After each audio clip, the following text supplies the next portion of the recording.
Unto thee, O Lord, unto thee, O Lord, do I lift up my soul, do I lift up my soul, unto thee, O Lord, unto thee, O Lord, do I lift up my soul, do I lift up my soul, oh my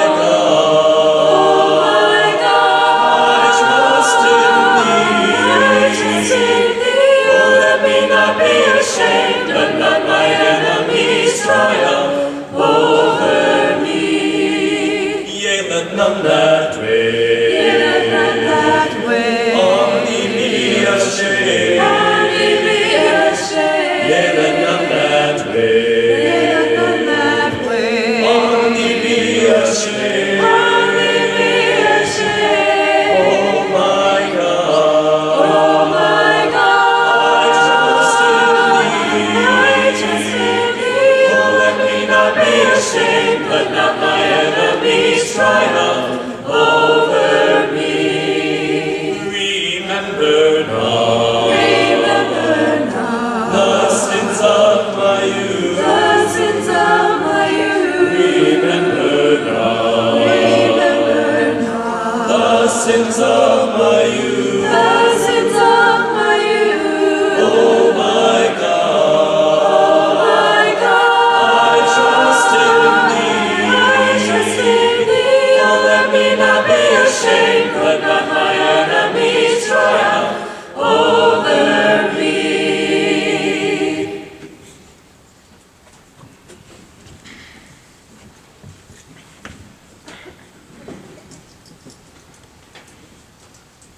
Exodus 14:10-14.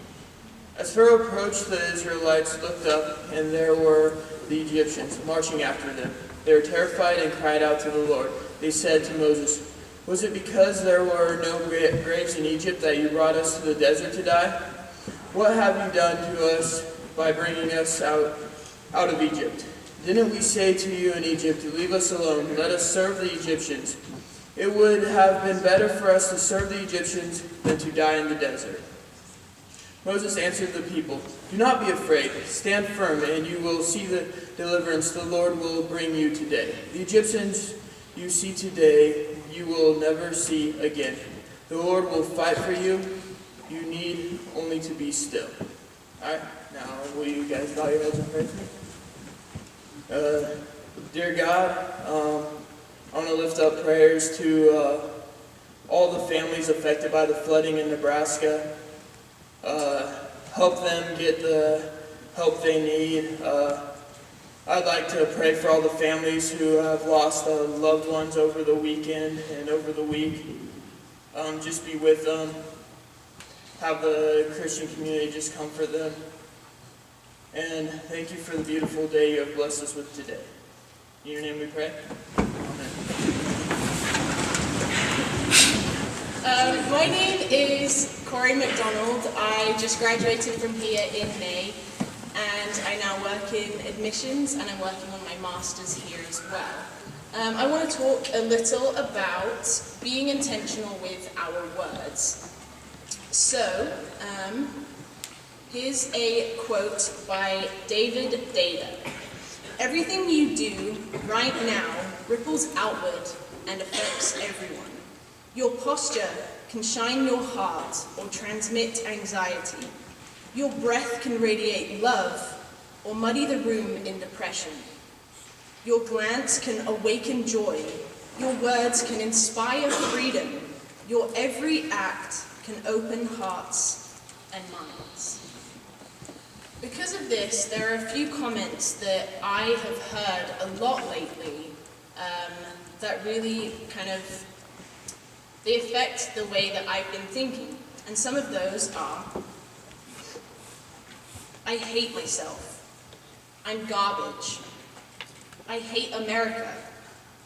Men suck. These are all words that sometimes people say them with a real meaning. Like, they say that and they mean it. But sometimes it's said in that sarcastic, kind of serious tone. Because in today's society, we live in this self-deprecating humor life. And I do that all the time because it's easy and because people relate and it's funny.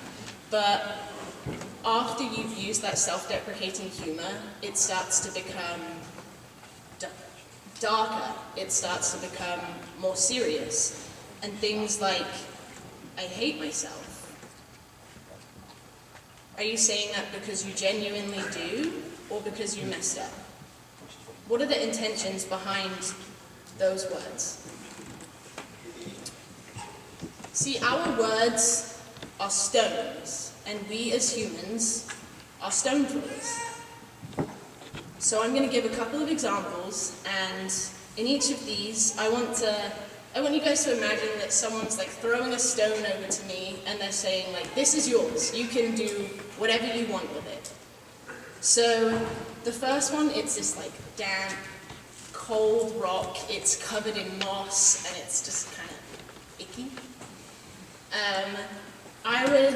If I were to have that, I'd kind of look at it, and I'm throwing that bad boy away. I don't want to hold on to that, but me being me, maybe I'm going to try and take the moss off of it. Maybe I'm going to see if there's something hidden underneath. But I'm throwing that as far away as I can when I see that gross millipede thing rolling around that apparently I didn't see because it's a rock. And an example of that in relating that to real life is when someone purposefully says something to hurt you. They've gone out of their way to intentionally say something that causes you pain. The next example is a smooth, pretty stone. It's fine. It's okay to look at.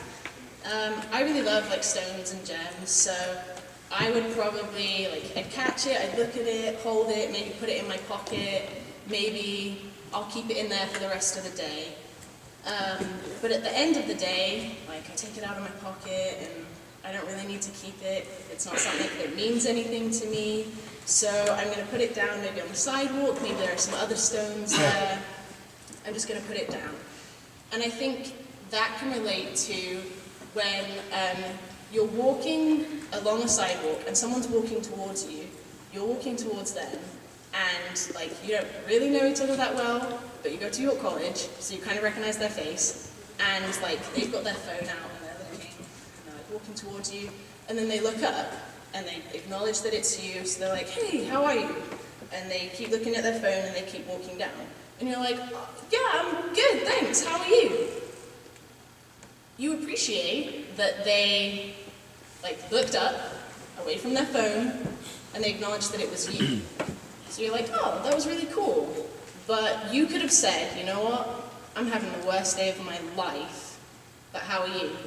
And they're already 6 feet past you. They haven't heard what you've said. They only asked that question because they felt like they had to. So, maybe someone asked you that question, and you're like, oh, that was cool, but an hour later, I've probably forgotten that they've even said, hey, how are you?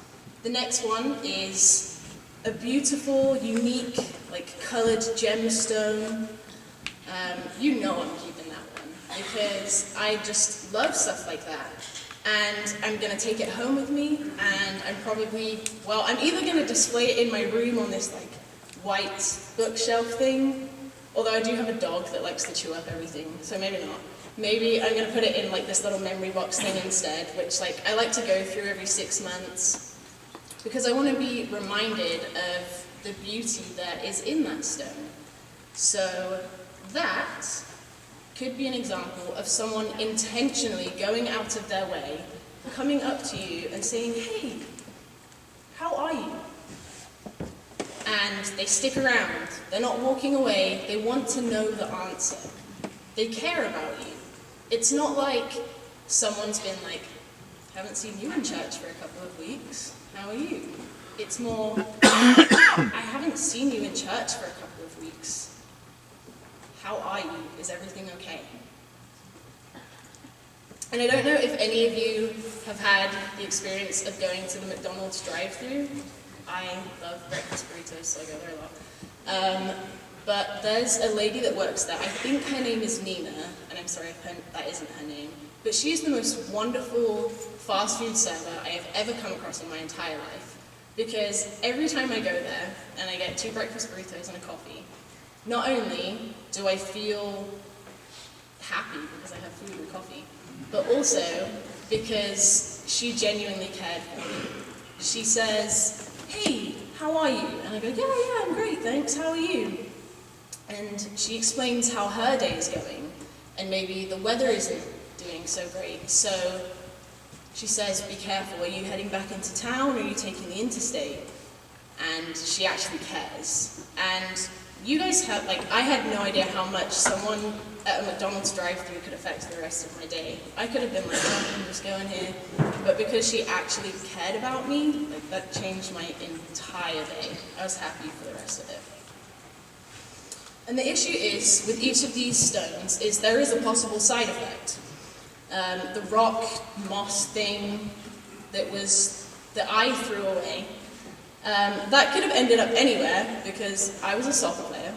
I have no accuracy at all.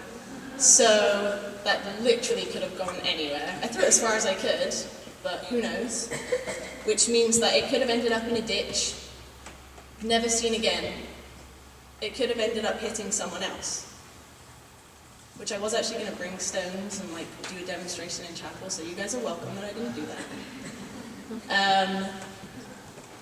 But if that stone hits someone, maybe they throw it away as well, they don't like it. But maybe they keep it and they hold on to it because that's all they see their worth. They're constantly thrown these stones, these moss-covered, damp, cold stones, that's all they think they're worth. They keep them, and that continues to fill them. So if you make someone feel like they're in a foreign country, they will continue to travel. The initially pretty stone that I placed down on the ground, that is something that could either be forgotten on the ground and just kind of exist. Maybe someone else picks it up, they try and spruce it up a little, they throw it over to someone else experiences the kind of half-hearted, hey, how are you? And that cycle just continues. But that beautiful gem that I kept, I'm holding on to that for as long as I can. I might put it in the back of my brain for a little bit. My memory's pretty bad. But in 6 months' time, when I look at that memory box again, I remember the whole beauty that came with it. Our words are stones, and we as humans are stone throwers. If our words contain pain, then people toss them aside. But not until after they have to deal with the wound that it has caused. If our words contain beauty, then people treasure it. Proverbs 11:12 says, "It is foolish to belittle a neighbor. A person with good sense remains silent." Proverbs 11:17 says, "Your own soul is nourished when you are kind, but you destroy yourself when you are cruel." Proverbs 18:4, "A person's words can be life-giving water. Words of true wisdom are as refreshing as a bubbling brook." Proverbs 18:20, "Words satisfy the soul as food satisfies the stomach. The right words on a person's lips bring satisfaction." So, something that I would really like us as a community to focus on is thinking about the intentions of our words before speaking them. Is our intention to express frustration? Is our intention to hurt someone? Is our intention to bring joy to someone else's life? I think that we should ask questions we want to know the answer to. We shouldn't ask a question because we feel like we have to. We should ask because we want to stick around to hear that answer. We want to know how you are. We want to know how spring break was. And I think it's really important that we intentionally try and speak life into others. It doesn't have to be a huge gesture. It can be a black and white PowerPoint presentation. It can be simple. It can just be words. It could also be like one of the most enlightening things I've seen on social media for I don't know how long is Olivia put something on Twitter. And I don't know how many of you have seen it, but if you know something about someone that isn't based on physical appearance, but is something that you want to compliment them on, then I'd recommend going onto Olivia's Twitter, because that was incredible. And I hope that stuff like that continues, and we continue to speak life into others, and we are intentional with the words that we use. You guys are all wonderful, you are all loved, you are all worthy, and thank you very much.